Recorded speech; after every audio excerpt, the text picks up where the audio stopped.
விரதத்தில் ஏராளமான விரதம் இருக்குது. அதில் நாம் இன்னைக்கு வார விரதத்தை பற்றி பார்க்க போகிறோம்.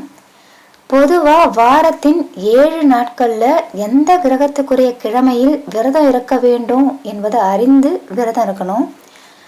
சூரிய அருள் பெற விரும்புவர்கள் ஞாயிற்றுக்கிழமை அன்னைக்கு ஆதிவார விரதம் இருப்பது நல்லது. சூரியன் உதிக்கும் முன்பாக எழுந்து சூரிய வழிபாட்டோட சிவனையும் வழிபடணும். அன்னைக்கு கோதுமை தானம் செய்வது ரொம்ப நல்லது.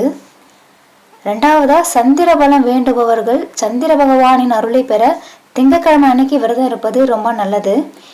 அன்றைய தினம் தெற்கு நோக்கிய அம்பிகையை வழிபட்டு ஒரு சிலருக்காவது அரிசி தானம் செய்வது ரொம்ப நல்லது.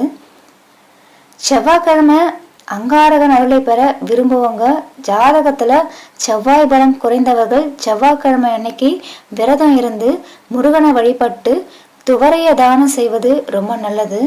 புதனின் அருளை பெற கல்வி ஞானம் பெற விரும்புபவர்கள் புதன்கிழமை விரதம் இருந்து மகாவிஷ்ணுவை வழிபட்டு சர்க்கரை பொங்கல் நைவேத்தியம் செய்து பாசிப்பறி தானம் செய்வது ரொம்ப நல்லது. அடுத்ததாக, குரு பார்க்க கோடி நன்மை என்பதால் குருவின் அருளை பெற வியாழக்கிழமை அன்னைக்கு விரதம் இருந்து முல்லைப்பூ மாலை அணிவித்து குருவை வழிபட்டு சுண்டல் தானம் செய்வது ரொம்ப நல்லது. சுக்கிரன் அருளை பெற வெள்ளிக்கிழமை விரதம் இருந்து மாலை நேரத்தில் சிவாலயத்திற்கு சென்று வெண்தாமரை பூமாலை அணிவித்து லக்ஷ்மி வழிபாட்டை மேற்கொள்வது நல்லது. அன்றைய தினம் அன்னதானம் செய்வது ரொம்ப ரொம்ப நல்லது. சனி பகவானின் அருளை பெற சனிக்கிழமை அன்னைக்கு விரதம் இருந்து எல் தீபம் ஏற்றி வழிபட்டு எல்லோதரை நைவேத்தியம் அல்லது எல் தானம் செய்து வழிபடலாம்.